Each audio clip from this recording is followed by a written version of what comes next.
temporary. Sa umaga pong ito ay magtatalakay tayo ng isang topic na sa tingin ko ay makapagbibigay sa atin ng pananaw o posibleng magbago ng ating pananaw sa mga traditional nating nakikita sa pag-uusap na ito. So ang pag-usapan po natin sa hapon na ito, sa umagang po ito ay patungkol po sa tadyang ni Adan. So karamihan sa ating tinatawag na traditional na paniniwala na kahit ang lolo ko nagkwento sa akin, sabi niya ang tadyang daw ni Adan, doon kinuha ang babae na si Eva, kaya ang tadyang daw ng lalaki may kulang na isa. Yan ang kanyang sinabi sa akin. At iba nga may narinig din ako sa dati kong mga ngaral, ano. Pero kung titingnan natin sa anatomy, kumpleto po ang tadyang ng lalaki. Meron po tayong tinatawag na 12 pairs of tadyang, ano. So 12 yun sa kabilaan. So gusto kong pag-aralan ito mga kapatid sapagkat mayroon itong malaking impluwensya hindi lamang sa tinatawag nating paniniwala o kahit mga kultura o literature at yung social norms na apektuhan sa paniniwalang ito.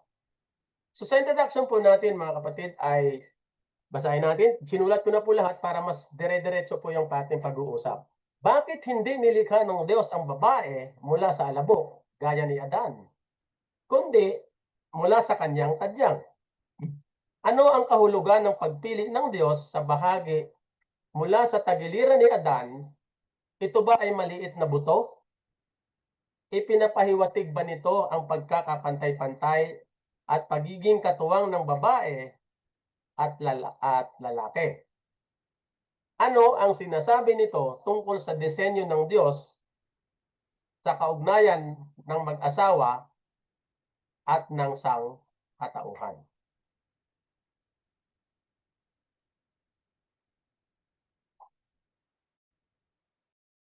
Una muna mga kapatid, ang kahalagahan ng pag-unawa ng mga tekstong biblikal. For example, pag inunawa natin isang bagay sa Bible, kumukuha tayo ng meaning ng teksto mismong ginamit at nung sumulat para mayroon tayong tinatawag na enough foundation para maintindihan natin ang salitang ginamit. At kung manood ka nga sa movie, mas maganda na bumalik ka doon sa manood ka sa simula sa umpisa. Di ba mahirap na manood ka ng movie na sa gitnaan na minsan hindi mo maintindihan bakit doon sa kalagitnaan na nun, ganun ang nangyari. Without knowing the previous events na nangyari bago yung event na yon na pinapanood mo sa kalagitnaan. So dito mga kapatid, titingnan natin kung ano ang motibo o kaya yung sinusulat dito ni Moses, siya po writer ng Genesis, kung ano po ang kanyang sinusulat, ano po yung ibig sabihin ng ginamit niyang mga teksto. Sa pagbibigay kahulugan ng tekstong biblikal gamit ang masusing pagsusuri, ay humantong sa mas malalim na pagkaunawa sa mga theological na kahulugan, mga kwentong pangkultura at sa kahalagahan ng mga ito sa makabagong talakayan tungkol sa kasarian at pagkapantay-pantay. Dito, isa sa mga mapag-usapan natin, yung pagpapakilala ng konsepto ng tagiliran kumpara sa tadyang. So makikita natin dito yung comparison between these two terms, kung ano ang mga ito. Ang pagtalakay sa pagbabago ng terminolohiya mula sa tadyang patungo sa tagiliran ay naghihikayat sa mga mananampalataya na muling pag-isipan ang likas na pagkapantay-pantay at nilayong pakikipag-isa sa pagitan ng lalaki at babae. Dito natin makikita mamaya sa pagkumpara nito, makikita natin talaga yung pinakadesenyo ng Diyos o nilalayon niya sa paglalang sa ugnayan between lalaki at babae. Habang tayo'y sumisiyasat sa kwento ng paglalang kay Eva, mahalagang ilatag muna natin ang konteksto. Ang tradisyonal na paglalarawan sa paglabas ni Eva mula sa tadyang ni Adan ay may malalim na impluwensya sa pananaw teologikal at sa pangkulturang pag-unawa hinggil sa mga tungkulin ng kasarian. Dahil yung mga kapatid, yung pag-unawa natin kasi sa isang bagay kagaya nito, halos doon nakuha yung mga sumibol na mga kultura sa ngayon sa atin between sexes o yung kasarian no, sa babae at lalaki. Ay mga pundasyon yan, bakit nagkaganito o bakit nagkaganon ang konsepto o tinatawag nating social norms ng ating kahit sa ating panahon at sa mga una pang panahon. Sa pagkikilala sa makasaysayang konteksto ng kwentong ito, mas maunawaan natin ang maging epekto nito at mahihikayat tayong suriin at bigyang kahulugan ang mga tekstong biblikal ng may masusing pagninilay-nilay. So dito mga kapatid ay itong usaping ito, ibinibigay ko to sa inyo.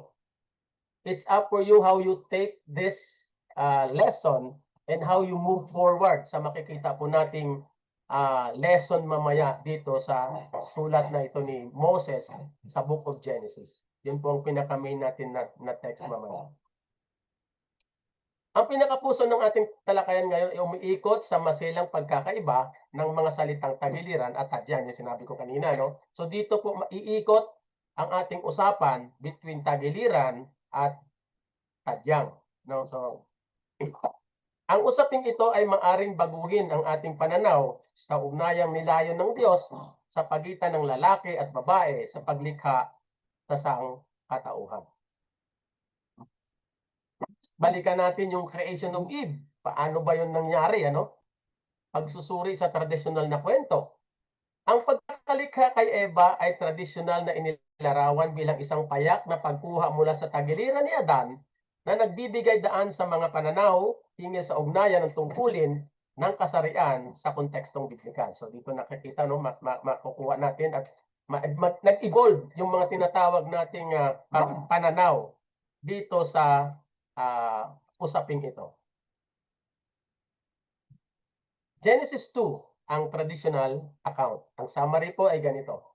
Sa talatang ito, isinagawa ng Diyos ang isang banal na pag-opera ay Adan, kung saan nilikha niya si Eva mula sa kanyang tagiliran na madalas pinakahulugan bilang sagisag ng pagkakalapit at pakikipagkaisa. Di ba ganun naman palagi yung simbolo ng makalapit dito sa yung side, sa gilid, yung gilid. At it symbolizes also ng tinatawag na pakikipagkaisa. Common interpretation of Eve's creation. Sa kasaysayan, ang mga pagpapakahulugan sa paglalang kay Eva ay nagpapahiwatig. Ito ay maaring nagpapatibay o nagpapalabo sa umiiral na hierarkiya sa pagitan ng mga kasarian na siyang humubog sa pananaw ng lipunan tungkol sa pagiging babae at lalaki. So ito yung pananaw na ito. Yung tipong naghubog, bakit meron tayong hierarkiya ngayon? Meron tayong hierarkiya patungkol po sa babae, merong away-away ng babae, rise ng lalaki. Depende po yun sa pananaw kung ano po yung nag-ugat. Kung sabi ko nga, yun yung pinaka-umpisa ng movie, no? Na nagtaka ka bakit sa gitna, ganito na. Yung palang may history, may nangyari, bakit nagkaganon doon sa bandang yun. So atin pa pong ituloy, cultural significance of the story. Ano po yung cultural na significance ng tinatawag nating istoryang ito? Ang paglalang kay Eva ay lumampas na sa larangan ng theology. So dati theology lang yun kasi nga nakikita sa Bible. Pero ngayon itong paglalang na ito kay Eva na kwento ay lumagpas na sa theology. Naka-impluwensya na ng literature, arts at mga pamantayang panlipunan o social norms sa iba't ibang kultura, hindi lamang sa Pilipinas, hindi lamang sa Christian na tinatawag na country, kahit sa iba, merong ganyan no? Na kadalasan ay sumasalamin sa umiiral na pananaw hingil sa kasarian at sexualidad. So yun po ang nakikita natin no? Hanggang sa ating panahon ngayon. Ngayon, punta tayo doon sa pinakabuod o pinaka-main verse na ating aralin sa umagang ito. Yan po yung nakasulat sa Genesis chapter 2 verse 21 and 22. Atin pong basahin. At hinulugan ng Panginoon Diyos ng di kawasang himbing ang lalaki at siya'y natulog at kinuha ang isa sa kanyang mga tadyang at pinaghilom ang laman sa dakong iyon. At ang tadyang na kinuha ng Panginoon Diyos sa lalaki ay ginawang isang babae at ito'y dinala niya sa lalaki. So yun, malinaw, no? Nakikita natin at lagi natin, alam natin yung versikulong ito, mga kapatid, kung paano kinuha ng Diyos si Eva from sa tadyang ni Adan. So tingnan po natin ng text. Sabi ko nga, aralin natin yung text.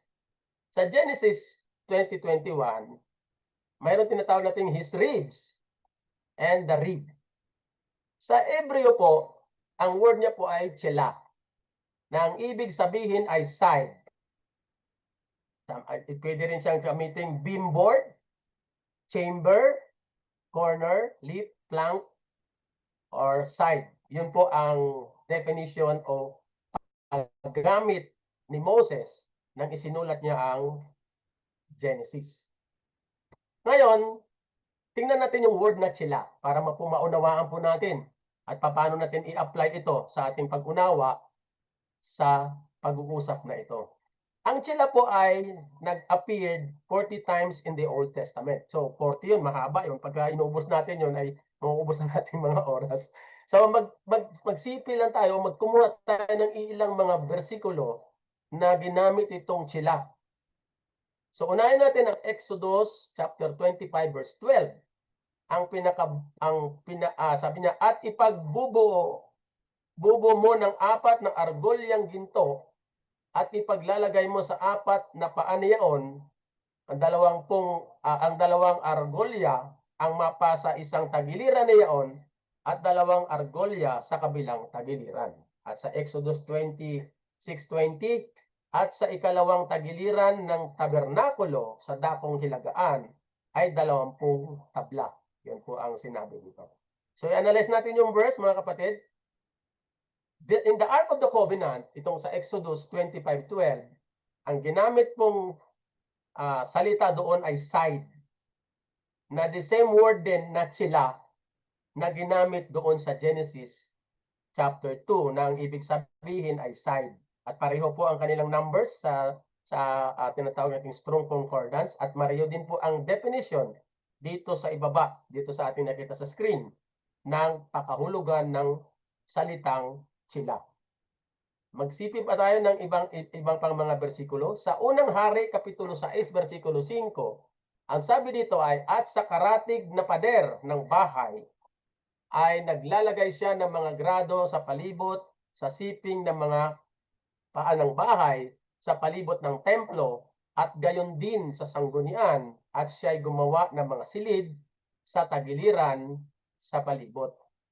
At sa Ezekiel 41:6, at ang mga tagilirang silid ay 3 garado, patong-patong at 30 sa ayos, at nangakakapit sa pader na nauukol sa bahay na nasa tagilirang silid sa palibot upang mga kapit doon at huwag makapit sa pader ng bahay. So analyze natin muli.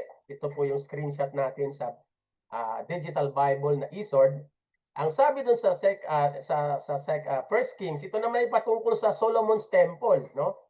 Ang sabi sa 1 Kings 6:5, ang ginamit pong salita, chambers, na ang ibig sabihin din chila, at ang ibig sabihin ay rib, at side. So nakikita nyo mga kapatid, na pare-pareho ng paggamit itong word na chila nang si Moses ay sumulat ng Book of Genesis.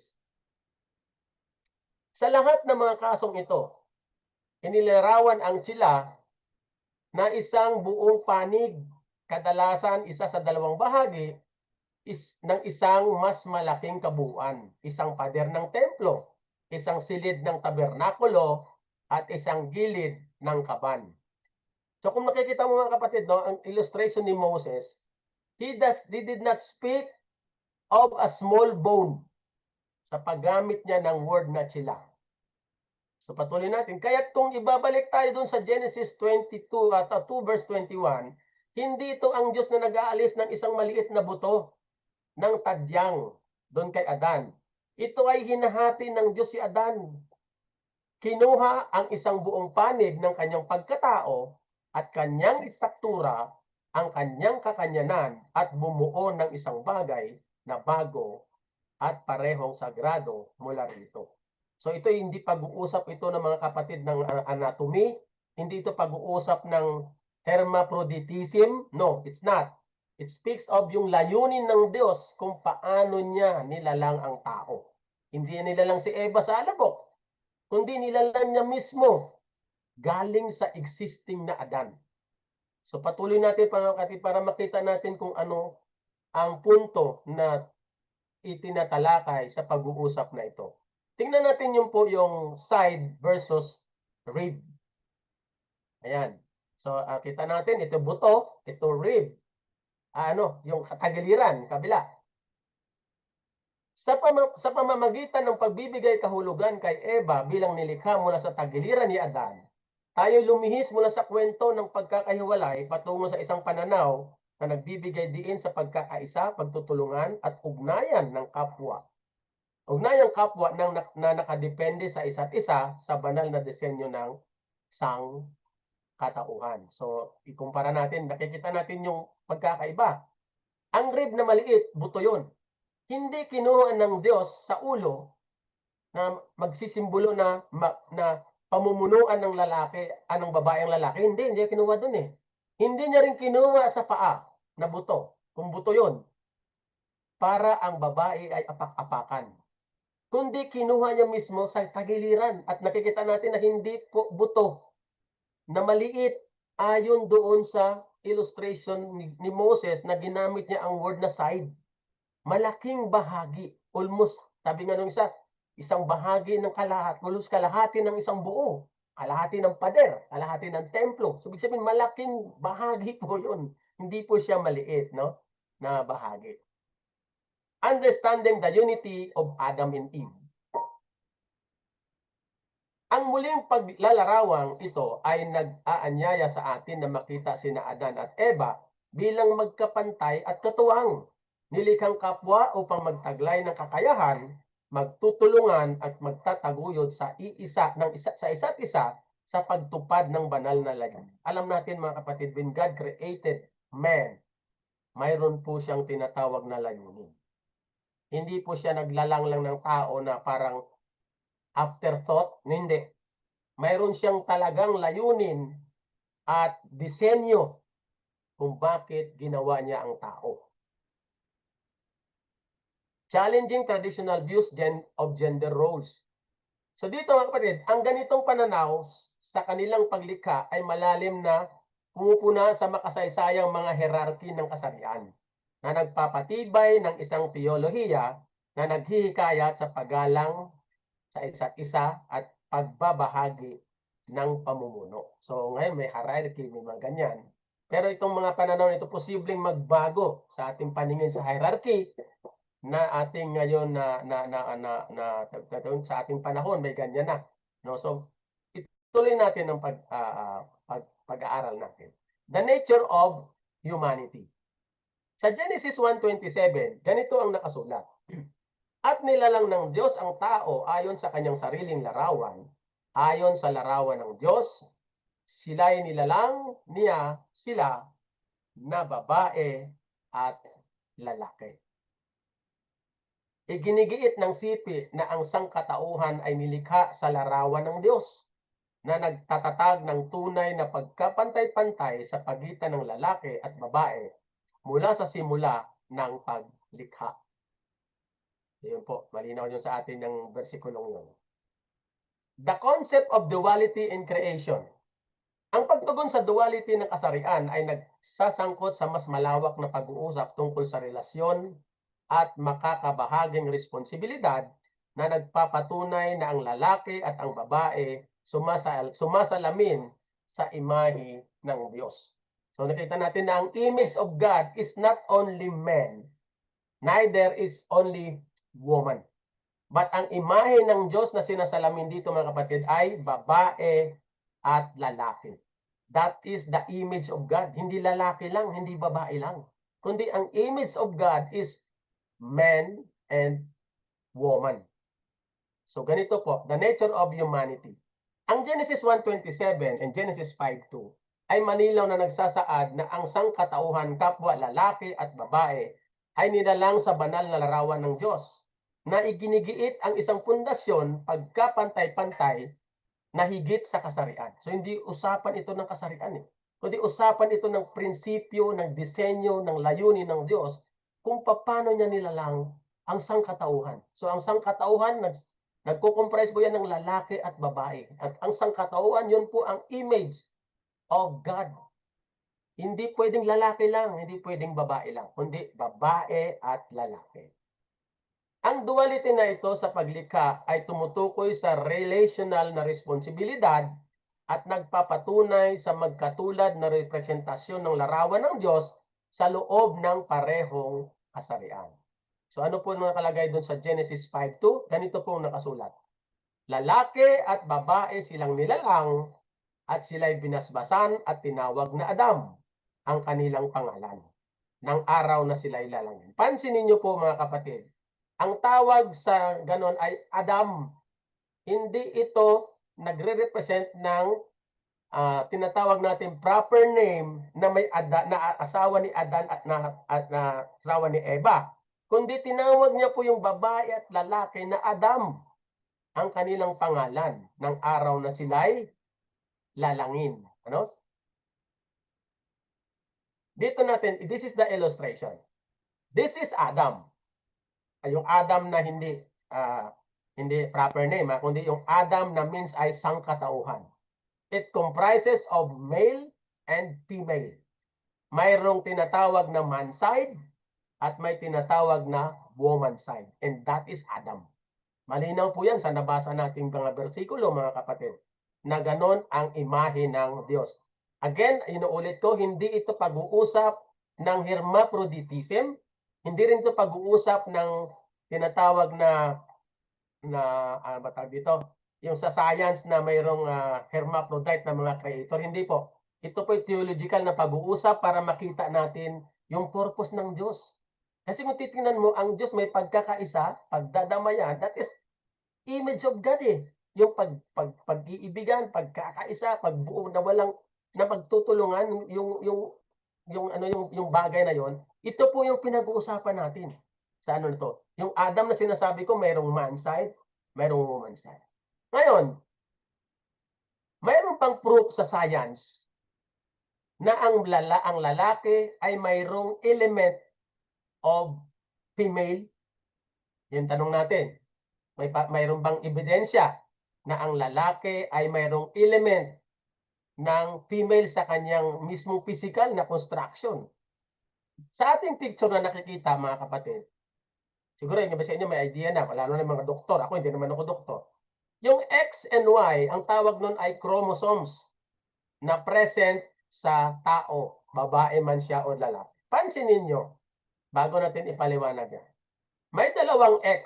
Yung X, yun po yung female chromosomes. At yung lalaki, mayroong tinatawag na X and Y.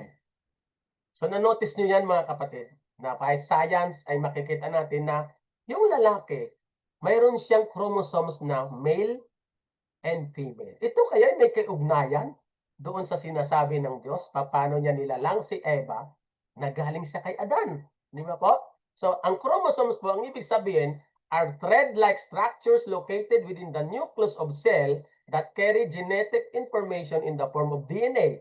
They are essentially organized packages of DNA, ensuring that the DNA is properly replicated and passed on during cell division. In humans, there are 23 pairs of chromosomes, 46 total within each cell, with one set of 23 inherited from each parents. So kung titingnan natin mga kapatid, dito sa human karyotype is a visual representation of an individual's complete set of chromosomes organized by shape, size, and bonding patterns. It shows a number of appearance of chromosomes in the cell, typically during metaphase when they are condensed and most visible. Yung metaphase po, ito yung nag-division ng cells from one stage to another. Yung condense, yung i-compress na sila doon sa activity na yon. So, a normal human karyotype contains 22 pairs of autosomes. So, yung 23 chromosomes na yon na pair, 22 doon ang non-sex chromosomes. Ibig sabihin, wala silang kasarian. And one pair of 6 chromosomes ay mayroon yung sa babae, XX nga, yung sa lalaki, X and Y for male.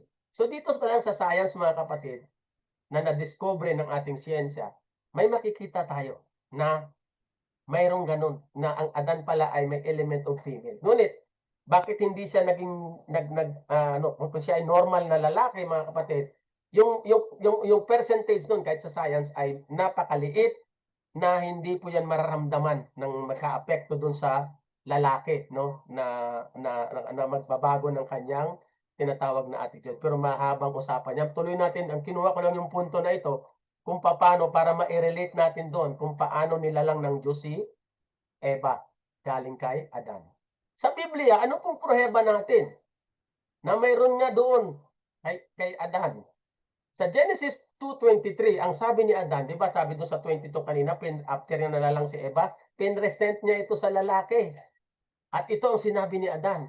At sinabi ng lalaki, ito nga'y buto ng aking mga buto. Alam niyo, dito po nakuha yung pananaw na ang kinuha doon kay Eva, ay kay Adan, ay buto. Dahil sa text na ito, sa verse na ito. Pero pansinin niyo, at sinabi ng lalaki, ito nga'y buto ng aking mga buto. At, buto lang ba? Laman ng aking laman. It does not speaks of a small part. It speaks of, sabi nga doon sa explanation kanina, halos kalahati o kalahati. Pader o kalahati ng tabernakulo. Siya'y tatawaging babae sapagkat sa lalaki siya kinuha. So, ibig sabihin, itong verse na ito, ma-coincide natin doon o ma-connecta natin doon sa science explanation kanina. Yung ang babae, kinuha siya sa lalaki. Hindi siya kinuha sa alabok, kundi doon sa lalaki. Kasi nga ang lalaki, mayroon siyang tinatawag na female chromosomes within him. Para ano? Para sa layunin ng Diyos. Sa kanyang plano, why did He create man in His image and likeness. So dito mga kapatid, sa creation ni Eve, ito ba'y intentional o afterthought? Tingnan po natin mga kapatid. Ang kahulugan ng bana, yung word na bana, sa paglalang kay Eva, ay salitang Ebreo na bana na nangangahulugang magtayo o to build, ay nagpapahiwatig na si Eva ay sadyang idinisenyo upang umakma kay Adan na nagpapahiwatig at ng intentionalidad sa kanyang paglalang. Bakit mga kapatid? Alam yung word na made, ito sa Genesis 2:22. Ang ibig sabihin nun, bana, ay to build. It is, di ko may mga engineer naman sa atin dyan, ano? It's not like a word na ginagamit ng mga arkitekto. Yung to build. Pag ikay ginamit ng arkitekto dyan, lahat ng detalye, kaya example, meron kang tinatawag na plano ng bahay. Every detail of the house plan, it has a intention and it has a plan. Kunyari ako, nag-design ako ng bahay ko. Paglagay ko dyan ng bintana, hindi lang yan basta hindi ko na inisip, dinagay ko lang dyan yung bintana. Ano sa dyan ng bintana? Dito pintuan. Wala ganun. Kundi mayroon akong rationale, mayroon akong intention, bakit dyan ko nilagay? At mayroon akong disenyo kung paano ko yan ilagay, gaano kaliit, gaano kalaki. Di ba ganon? Kaya si Eva, hindi siya nilalang ng Diyos na parang afterthought, na ay, siguro gagawin ko ng ganito. Ay, hindi ganon eh. Kundi it has an intention and mayroon talagang purpose o plan kung paano niya si Eva nilang. Kita mo, hindi niya kinuha sa alabok. Kaya kung titingnan mo, yung lalaki at babae, isa sila eh. Kasi hindi naman kinuha si Eva sa ibang alabok. Dito mismo kinuha sa lalaki. Sa ating paliwanag po kanina. Si Eva ginawa bilang isang kapareha. So tandaan natin na si Eva ay isang kapareha, hindi katulong. Iba kasi ang kapareha sa katulong. 'Di ba? Means partner. 'Di ba? Hindi po siya katulong. Ipinapakita ng pananaw na ito na si Eva ay hindi isang afterthought lamang, kundi isang mahalagang katuwang na maingat na nilikha upang tuparin ang banal na layunin kasama si Adan. Yun yung pinakabuod na pinapahiwatig dito sa talakayang ito mga kapatid. Mayroong layunin na dapat gampanan, magkasama, magkatuwang, nagkakaisa na Adan at Eva. Yun po ang pinakapunto. Kahalagahan ng pagtutulungan sa paglikha. Binibigyan din na ang paggawa kay Eva ay ang pakikipagtulungan at suporta sa isa't isa, parehong dinisenyo upang umunlad ng sama-sama sa pagtupad sa utos ng Diyos para sa sangkatawan. Di ba nang nilalang sila, inutusan sila. Mayroong plano at purpose ang Diyos sa kanila na dapat nilang gampanan. Ang salitang bana ay nangahulugang itayo o buuin at nagpapahiwatig na si Eva ay hindi basta karugtong ni Adan, kundi maingat na hinubog bilang kapantay na katuwang. Ipinapakita nito na mahalaga ang kanyang papel sa layunin ng sangkatauhan. Ang pagkilala kay Eva bilang isang ginawang katuwang ay sumasalamin sa ugnayan ng pagkakaisa, pakikibahagi at pagtutulungan ng mahalaga sa katuparan ng layunin ng Diyos sa paglalang. Hamon ito sa atin na muli nating pag-isipan ang tunay na diwa ng pakikipagkapwa spiritual man o personal. Ngayon, the fall and its consequences. Ano ang ugnayan nito doon sa talakayang ito, mga kapatid? Pangkalahatang idea ng Genesis 3, tinalakay sa kabanatang ito ang tukso at pagbagsak ng tao na nagpapakita ng lalim ng pagpili at kahinatnan ng sumira sa orihinal na ugnayan ng may lalang at ng kanyang nilikha. Epekto ng kasalanan sa relasyon. Ang kasalanan ay nagdala ng pagkakahati, kahihiyan at alitan sa pagitan ni Adan at Eva, na sumira sa kanilang pagiging magkapantay at magkatuwang ayon sa orihinal na layunin ng paglalang. So ito po ang isang napakalaking dahilan mga kapatid, kung bakit yung pinakalayunin at purpose ng Diyos na nilalang niya ang tao, yung kasalanan. Dito nagkaroon ng pagkakahati, kahihiyan, alitan sa dalawang panig na ito, na sumisira saan? Sa pagiging magkapantay at magkatuwang nilang dalawa. Na kung lalo na opposite ng original na layunin sa kanilang paglalang. Pagpasakop ng hierarkiya at pagsisihan. Ipinapakita ng salaysay ang pagbabago tungo sa makapangyarihang ugnayan kung saan lumitaw ang sisihan at hindi pagkakapantay-pantay, mga temang patuloy na nakaapekto sa relasyon ng mga tao pagkatapos ng pagbagsak. So ang pinakakasalanan ni Eva doon ay usurpation of authority, sapagkat nilalang sila ng Diyos na pantay. But si Eva umabuso, nagkaroon siya ng tinatawag na kasalanan ng usurpation of authority, na kumbaga kung ikikwento natin kung sa bintahan ng property, bininta niya ang Eden kay Satanas, na hindi man lang niya kinonsulta si Adan. Parang ganun.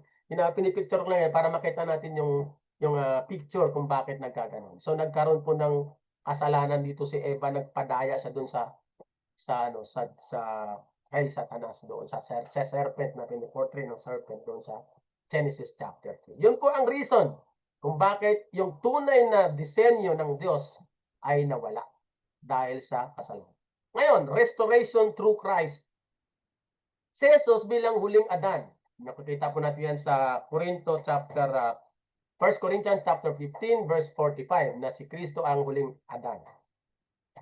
Nilalarawan ng bagong tipan si Jesus bilang tagapagpanumbalik, nagbibigay daan upang muling mapag-isa ang sangkatauhan sa Diyos. Tama bali? At muling itama ang mga ugnayan batay sa kanyang mga turo. Di ba sabi nga doon sa 1 Timothy 2:5, for there is only one mediator between God and man, the man Jesus Christ. Yung huling Adan, sabi ni Pablo. Siya po ang mag-uugnay muli para mabalik muli sa tamang disenyo, intensyon at layunin ang sangkatauhan. Yun po ang purpose o kaya pinaka-mission ng ating Panginoong Hesus. Tingnan nyo. Muling pagbabalik sa orihinal na disenyo. Sa pamamagitan ni Kristo, nagkaroon ng malinaw na pagkaunawa ang mga manampalataya sa tamang uri ng ugnayan, isang ugnayang sumasalamin sa orihinal na pagkakaisa at layunin ng Diyos sa pagitan ng lalaki at babae. Kung titingnan nyo nga kay si Jesus, the way he treat women, tingnan nyo, yung babaeng niligtas niya doon sa yung babatuhin, tingnan nyo ang treatment ni Kristo sa mga babae. Hindi niya yung tinapakan eh. Tingnan mo yung niya, yung illustration. Alam niyo yung kwento. Yung the woman on the well. Nagtataka nga yung iba sa kanya kasi walang Hindi nakipag-usap yung mga Hudyo doon sa mga Samaritano eh. Pero si Kristo, tingnan mo yung kanyang trato. He gave us an example how he treated women nang siya'y buhay pa, no? So yan, makikita natin sa mga ilustrasyon na gano'n. Ano din, sa kay Mary na siyang naging unang nalathala ng Kristo ay nabuhay na maguli. At paano to na nakita niya doon sa libro niyan. Pagkakaisa kay Kristo. So alam natin yan, nasa Galacia 3:28 mga kapatid, ano? Na malinaw natin pinakikita dyan yung tugma doon sa sinasabi natin na si Kristo ang magbabalik ng original na layunin ng Diyos. Sabi nito, there is neither Jew nor Greek, there is neither bond nor free, there is neither male nor female, for ye are all one in Christ Jesus.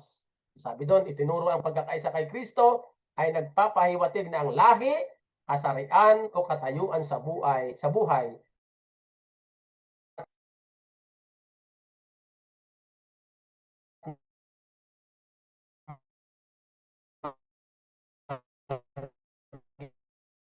sa isa't isa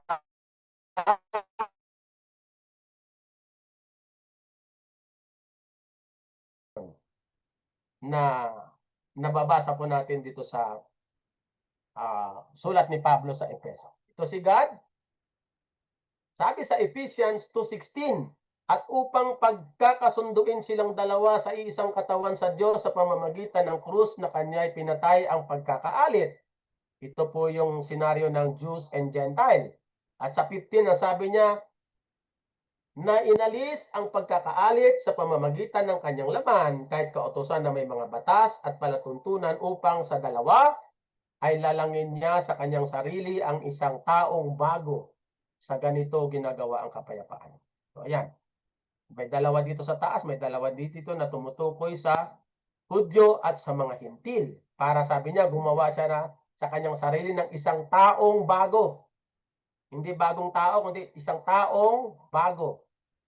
Na yan po ay naglalarawan sa kay Kristo at sa iglesia. At ang sabi doon ay sa ganito, ginagawa ang kapayapaan. Tingnan mo po yung structure. Dito si Kristo, nandito si God, nandito yung church. Nagkaroon muli ng pagkakaisa. Si Kristo, di ba yung asawa? Ang church, yun yung asawang babae. Tingnan nyo mga kapatid. Naibalik dito sa ilustrasyon na ito, yung tunay na layunin ng Diyos when He created men and women. So, makiliwanag po mga kapatid ang illustration natin. Sana nakabigay ito ng idea at paliwanag sa tungkol sa usapin na ito. And then to the gospel. Ganito lang yan mga kapatid. Simple illustration ng ating pag-uusap. 1 into 2 and 2 into 1. So nakaraan 1 lang si Adan eh. Nang nilalang siya, di ba? Pero mayroon siyang components ng element ng babae at lalaki at kinuha niya si Eva. Doon sa component sa element ni Adan at ginawa niyang babae. So 1 and 2 and then nagkasala sila. Naging dalawa sila. Magkaiba na. Hindi na magkakaisa. At pagdating ng cross na si Kristo, yung cross symbolizes of Christ, ibinalit niya muli yung relationship na yun mga kapatid. Para mabuo at makabalik sa tamang riles ang sangkatauhan. Para mapunta ka, kung galing ka ng monumento, makakarating ka sa baklaran ng dire-diretso. Diba? Parang ganun yun mga kapatid. Na-discarrel kasi ang tao dahil sa kasalanan. No? So yun po ang illustration natin from Eden to the gospel. Call for unity and understanding, buod ng mahalagang pananaw. Sa buong talakayang ito, nakita natin ang malalim na kahalagahan ng pag-unawa at paglilika kay Eva nang higit sa tradisyonal na pananaw na nagbibigay diin sa pagkakaisa at pagkapantay-pantay. Nakita natin, maliwanag naman, hindi ko na siguro kailangan i-expand. Sa pangwakas po natin mga kapatid, sa kabuuan ng ating talakayan ay nagbibigay liwanag sa malalim na kahulugan ng paglika kay Eva sa pamamagitan ng paglipat mula sa tradisyonal na pananaw. Ano yung tradisyonal na pananaw? Na parang ano lang, buto. Tapos parang ano lang, parang Iba yung pananaw nila. Patungo sa pagkakaisa at pagkapantay-pantay. Nagbubukas tayo ng daan para sa makabuluhang pagbabago sa teolohiya at sa mga relasyon ng tao. Isulong ang pananampalatayang nakasentro sa pagkapantay-pantay at pagkikipagtulungan tungo sa paglago sa disenyo ng Diyos. So sana mga kapatid, itong lesson na ito ay makuha natin at napulutan ng aral natin na posibleng magbago sa iba nating pananaw sa mga bagay-bagay sa ating buhay, lalong-lalo na sa Nag-usap yan. So sana magsilbi itong lesson din at sana nakabigay ako sa inyo ng information, additional knowledge about dito sa topic na ito. Muli, isang magandang umaga sa inyong lahat at maraming salamat sa inyong oras na pinagkaloob. Maraming salamat at kapatid na Darwin, binabalik ko na po sa iyo ang sumunod na activity. Thank you.